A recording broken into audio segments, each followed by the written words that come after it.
Now, unless you've been living under a rock for the last few months, you'd know that the Australian government on the 10th of December officially unleashed the social media ban for under 16-year-olds.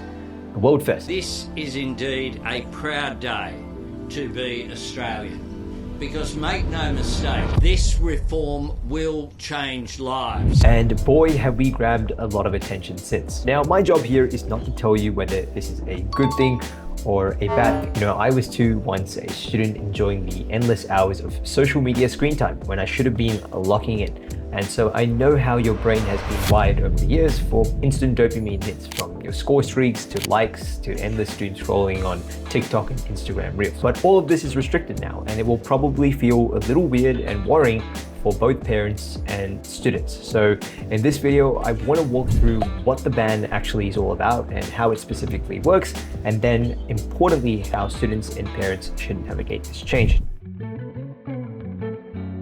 So platforms like Instagram, TikTok, Snapchat, Facebook, Twitter, and Reddit will be completely inaccessible for under 16-year-olds. No! God, please, no! No! That is, they will not be able to have an existing account or even create a new one on these platforms. Now, interestingly, you'll still be able to watch content from these platforms, but not from your own account. So for example, you might have content from Instagram or TikTok shared to you via a non-restricted app like Messenger or WhatsApp, but you will not be able to directly view this type of content from your own account within a restricted platform. Here's a quick snapshot of all the platforms that are still accessible to under 16-year-olds. Hey there, hope you're enjoying the video so far. I just wanted to let you know that the audio is going to be a little distorted from this point onwards.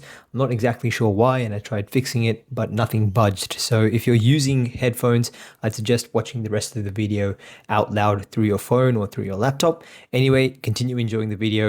Now, the biggest loophole with this specific ban is that whilst tech giants are using facial ID technology to verify account age, they've admitted that it's not quite accurate yet. And there's already proof in the pudding. There have already been cases where 14 and 15-year-olds have bypassed the verification. How have you guys been able to get around the system? Snapchat used like this face ID verification thing, and I just scanned my face and it worked. And besides this, students can also ask an older sibling or even a willing parent to grant them continued access to their existing account or to create a new account. Now, it's also important to mention that there are no fines or lawsuits that can be taken up on you as a student or parent for cracking your way through or granting access to one of these restricted platforms. Now, are there workarounds? Of course there are workarounds. I mean, I just mentioned one, and there are many others, like using VPNs, fake IDs, borrowing a sibling's account.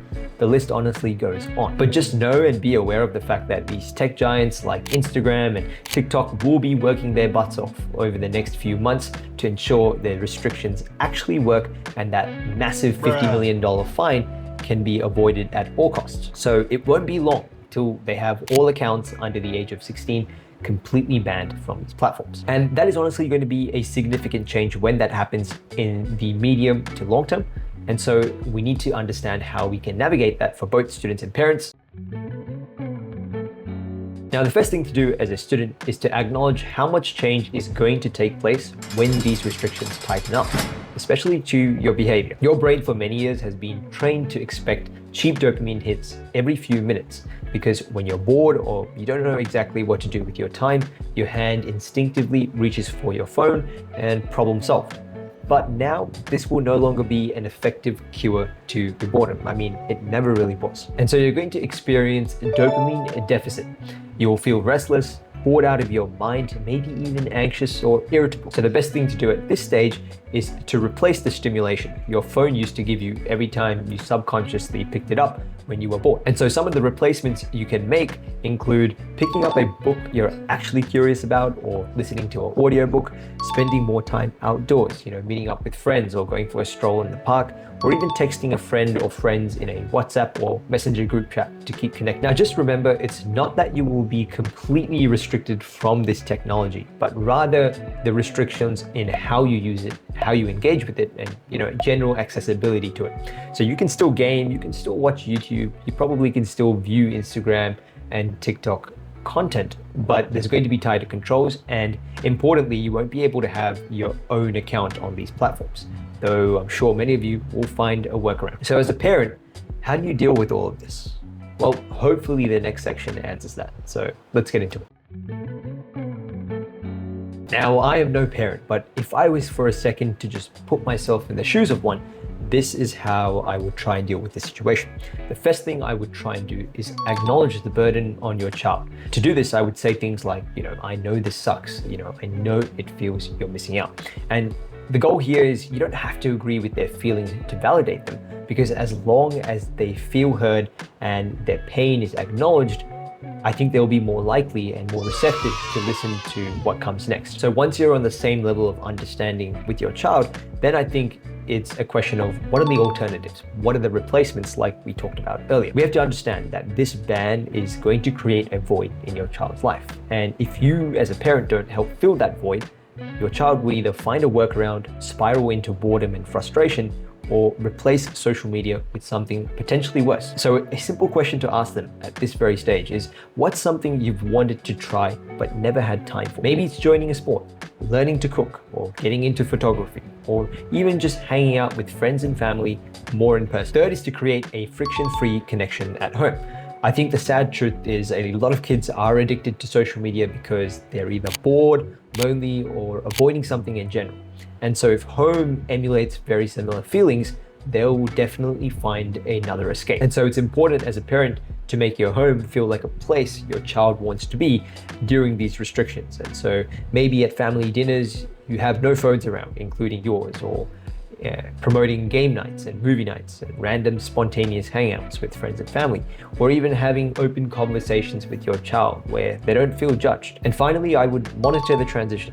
For some parents, that could be checking their child's phone daily, and for others, it could be asking very specific questions like, how are you feeling? What's hard right now? Or a combination of both. Because it's important to remember that this ban isn't just about following rules. We already know that there are workarounds and ways for students and parents to game this system.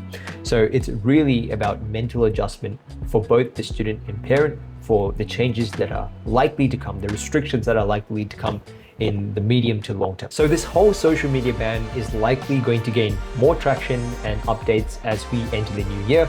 And so it is important as a parent and a student to keep up to date with those changes. Now, my final verdict on where I stand with all of this is, well, I honestly don't know, because this is the first time this is ever being initiated around the world. And so if it is successful, I think Australia will lead the way in helping other countries manage youth relationships with social media platforms. I'm honestly very much interested to hear from as many students and parents in the comments about how you feel about these restrictions, and importantly, what steps you as a student or parent are doing to manage these changing times. If you found the video useful, consider giving it a like, subscribing to KIS Academics, and maybe even sharing it around to help someone else out. Thanks for watching, and I hope to catch you in the next one.